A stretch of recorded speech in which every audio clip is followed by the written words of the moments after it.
వే gold trusted gold buyers మీరు తాకట్టు పెట్టిన బంగారాన్ని విడిపించి ఈ రోజు ఉన్న మార్కెట్ ధరకు కొనబడను. కరీంనగర్ జిల్లాలో పోలీస్ అధికారి అత్యుత్సాహం ఇప్పుడు చర్చనీయాంశంగా మారింది. ప్రజలకు రక్షణగా ఉండాల్సినటువంటి ఒక ఎస్ఐ కేవలం తనను అన్నా అని పిలిచినందుకు ఒక సామాన్య వ్యక్తిపై దాడికి దిగడం తీవ్ర కలకలం రేపుతుంది. కరీంనగర్లోని ఖానాపూర్లో ఉన్నటువంటి ఒక సెలూన్కు Karimnagar 3 town SI Chandar shaving చేయించుకోవడానికి వెళ్ళాడు. అక్కడ విధుల్లో నిర్వహిస్తున్నటువంటి రాము అనేటువంటి వర్కర్ ఎస్ఐని ఉద్దేశించి గౌరవంగా కూర్చో అన్నా అని పిలిచారు. అయితే ఆ పిలుపు విని సదరు ఎస్ఐ ఒక్కసారిగా ఆగ్రహానికి గురయ్యారు. నన్నే అన్నా అంటావా అంటూ మండిపడ్డారు సదరు ఎస్ఐ. తన హోదాను అడ్డం పెట్టుకొని రాముపై విచక్షణారహితంగా దాడి చేశారు.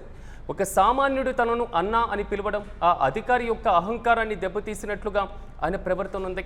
సెలూన్లో అందరూ చూస్తుండగానే బాధితుడిపైన చేయి చేసుకొని అసభ్య పదజాలంతో దూషించారు. ఈ దౌర్జన్యానికి సంబంధించినటువంటి దృశ్యాలన్నీ కూడా సెలూన్లోని సీసీటీవీ కెమెరాలో స్పష్టంగా రికార్డయ్యాయి. ఎస్ఐ వర్కర్ను కొట్టడం, దురుసుగా ప్రవర్తించడం వంటి విజువల్స్ ఇప్పుడు సోషల్ మీడియాలో వైరల్గా మారుతున్నాయి.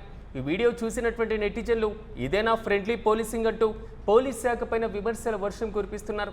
ఈ ఘటనపైన ఉన్నతాధికారులు స్పందించి బాధ్యుడైనటువంటి 3 టౌన్ ఎస్ఐ పైన కఠిన చర్యలు తీసుకోవాలంటూ కూడా బాధితుడు స్థానికులు కోరుతున్నారు.